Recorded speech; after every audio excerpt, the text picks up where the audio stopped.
Be a problem here? It's conceivable, yes, it's conceivable to me that it's controversial, that it was controversial. I understand that, and as I... Woody Allen doesn't audition actors. He studies them like specimens under a microscope, analyzing whether their neuroses match his precise specifications. For 5 decades, Allen has populated his films with a carefully curated ecosystem of intellectuals, neurotics, and beautifully damaged people who speak his distinctively rapid-fire dialogue as if it were their native language. And I'm not worried about aging. I'm not one of those characters, you know. Although I'm balding slightly on top. That's about the worst you can say about me.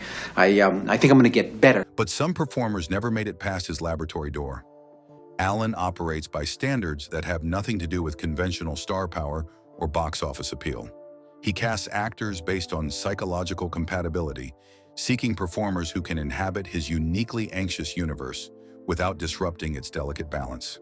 Confidence intimidates him, charisma confuses him, physical comedy appalls him. He needs actors who understand that in his world, it trumps everything else. Several major stars discovered that their greatest strengths became fatal flaws when filtered through Allen's sensibilities.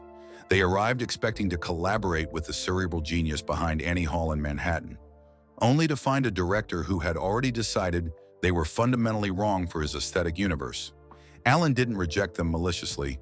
He simply couldn't imagine them existing within the neurotic paradise he had spent decades constructing. When Woody Allen decides you don't belong in his world, you don't get a second chance to prove him wrong. You just fade from consideration, replaced by someone whose anxieties align more precisely with his artistic requirements. 6. Cybill Shepherd. Cybill Shepherd possessed the kind of classical beauty that made her perfect for 1970s Hollywood glamour, but completely wrong for Woody Allen's neurotic universe. Dead person whom you did not know in real life that you would like to have dinner with. The truth is, there's nobody that I'd like to have dinner with. Throughout the late 70s and early 80s, her name appeared on casting lists for multiple Allen projects, from romantic comedies to dramatic character studies.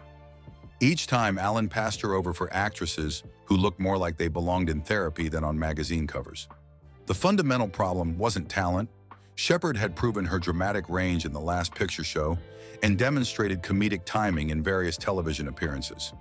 The issue was believability within Allen's carefully constructed world of intellectual anxiety. Shepherd radiated the kind of self-assurance that made it impossible to imagine her obsessing over existential dread or relationship dysfunction. Allen's characters lived in constant fear of rejection, abandonment, and their own inadequacies. They were supposed to be surprised when attractive people showed interest in them.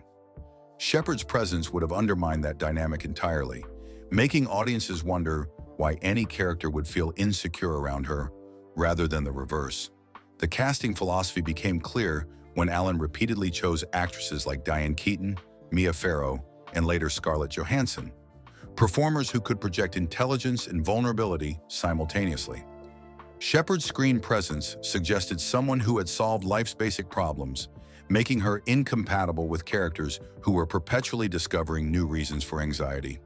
Allen never criticized Shepherd publicly, but industry insiders noted his consistent preference for actresses who seemed authentically neurotic rather than merely playing neurotic roles. Shepherd continued building her career in projects where confidence was an asset rather than a liability. 5. Jim Carrey.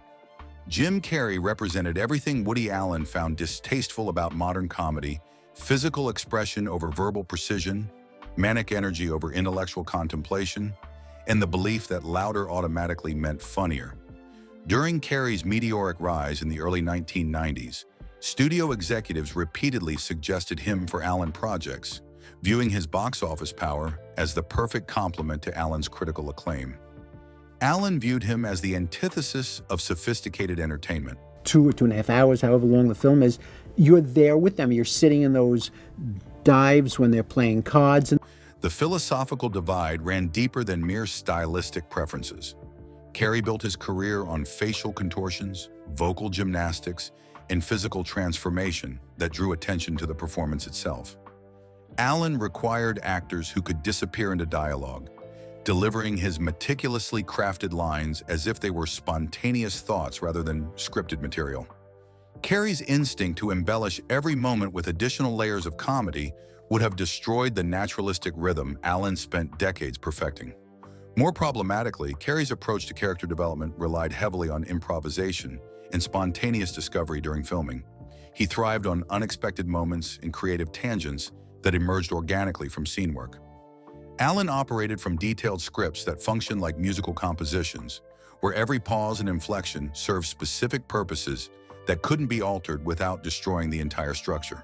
Their single reported interaction occurred at an industry event where Carrey enthusiastically pitched himself for potential roles, demonstrating various character voices and physical quirks he could bring to Allen's cerebral material. Allen listened politely, then reportedly told his agent the next day that watching Carrey perform was like witnessing someone try to improve a Beethoven symphony with kazoo solos. 4. Robin Williams. Robin Williams and Woody Allen shared the same comedic DNA, but expressed it through completely incompatible artistic chromosomes. Both were brilliant improvisers, both understood the rhythms of neurotic humor, and both could find profound sadness within seemingly simple moments. But where Allen channeled his anxieties into carefully controlled verbal symphonies, At this point, I would sacrifice movies, because they're really the same as when I grew up.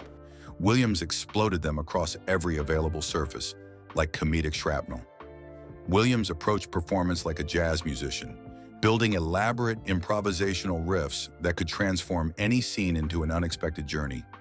His mind moved so rapidly that he seemed to be responding to conversations that hadn't happened yet, creating layers of reference and association that dazzled audiences but terrified directors who needed predictable results.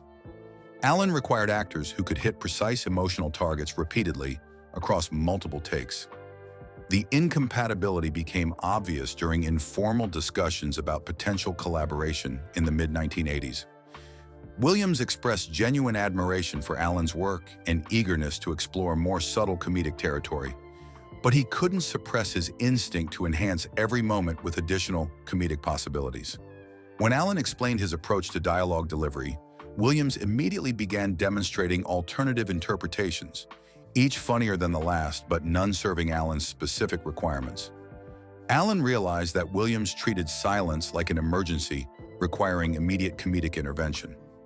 In Allen's universe, pauses were sacred spaces where audiences could absorb the implications of what had been said. Williams filled those spaces instinctively, unable to trust that less could be more effective than abundance. Williams continued building his legacy through directors who could harness his explosive creativity, while Allen continued seeking performers who understood that his scripts were complete compositions rather than rough drafts awaiting improvement. 3. Barbra Streisand. Barbra Streisand and Woody Allen represented an unstoppable force meeting an immovable object, two perfectionist control freaks whose mutual respect was undermined by their complete inability to share creative authority. Making you feel him as a director, because, you certainly are aware of the director when you see that film. Throughout the 1970s, industry observers fantasized about a collaboration between two of New York's most celebrated artistic voices. But anyone who understood their working methods knew such a partnership would end in creative nuclear warfare. Streisand approached every project as a collaborative democracy where her input could improve any element from script to cinematography to musical arrangements. She had earned that authority through decades of successful productions where her involvement elevated the final results. Allen operated as a benevolent dictator who welcomed input during rehearsals but maintained absolute final authority over every creative decision. Their artistic philosophies clashed at the molecular level. Streisand believed that great art emerged from passionate debate between equally committed collaborators, while Allen believed that too many voices diluted the singular vision necessary for coherent artistic expression. She wanted to explore character motivations and enhance emotional moments through extended development. He needed actors who could trust his instincts without requiring detailed explanations. Neither artist compromised their established methods, and both continued creating acclaimed work through partnerships that accommodated their respective needs for control and creative expression. 2. Jack Nicholson. Jack Nicholson possessed the kind of magnetic screen presence that could transform any scene simply by appearing in it. But that transformative power made him fundamentally incompatible with Woody Allen's ensemble-based storytelling philosophy. That would have someone like me for a member. That's the key joke of my adult life in terms of my relationships with women. Nicholson didn't just act, he commanded attention through sheer force of personality, making it impossible for audiences to focus on anything else happening within the frame. Allen built his films around carefully balanced ensemble dynamics, where no single performance overwhelmed the others. His characters existed within intricate social ecosystems, where everyone served specific narrative functions without dominating the overall experience. Nicholson's natural instinct was to become the most interesting element in any scene, drawing focus through intensity, charisma, and unpredictability choices that elevated his individual moments while potentially destabilizing the larger structure. The philosophical divide extended beyond mere screen presence to fundamental approaches to character development. Nicholson brought psychological complexity to every role, finding layers of motivation and contradiction that enriched his performances but sometimes complicated the straightforward emotional trajectories Allen required. Allen needed actors who could serve his narrative purposes without adding interpretive complications that might confuse audiences. Their mutual admiration was genuine but professionally irrelevant. Allen respected Nicholson's talent while recognizing that his presence would inevitably shift the focus from ensemble storytelling to star showcasing. Nicholson understood Allen's aesthetic requirements but couldn't suppress the magnetic qualities that had defined his career. 1. John Travolta. John Travolta's brief consideration for Woody Allen projects during his post-Pulp Fiction renaissance represented the ultimate collision between method acting and intellectual precision. Travolta approached every role through emotional archaeology, digging deep into character psychology and personal motivation to find authentic entry points into his performances. Allen needed actors who could deliver sophisticated dialogue as if it were their natural speaking pattern, without requiring extensive psychological preparation. You know, first of all, because it's a very beautiful religion, and it's a strong religion, it's very well structured. The fundamental incompatibility became clear during preliminary discussions for several mid-1990s projects. Travolta wanted to understand his character's backstory, family dynamics, and emotional journey before attempting to deliver Allen's rapid-fire dialogue. He approached each line like a puzzle requiring psychological solution, rather than simply trusting Allen's instinct for natural speech patterns. More problematically, Travolta's intensity overwhelmed the casual neurosis that defined Allen's character work.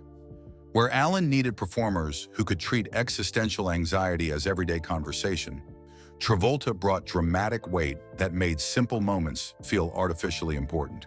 His natural screen presence was too powerful for Allen's deliberately understated aesthetic. Allen ultimately decided that Travolta was fundamentally wrong for his universe, describing him privately as someone who acted like he was constantly translating dialogue from a foreign language, rather than simply speaking his thoughts aloud. Woody Allen proved that artistic compatibility matters more than star power or critical acclaim. He built his cinematic universe by excluding performers who couldn't inhabit his specific wavelength, regardless of their talent or commercial appeal. Woody Allen proved that casting is about psychological compatibility, not star power. He built his neurotic universe by excluding actors who couldn't speak his language naturally, choosing authenticity over marquee value every single time.